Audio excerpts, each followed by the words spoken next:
Hello, good afternoon sa lahat. 777 pala result 2 PM no. Alright, so bantayan na to karon ang eskalera og double karon no. So okay, delikado siya mag-eskalera karon 7 8 9 target rumble man ha, TR.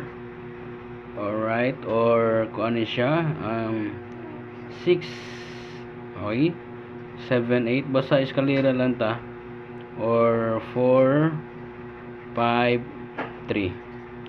Alright, so arita sa double guys for 5 PM ni siya. Okay.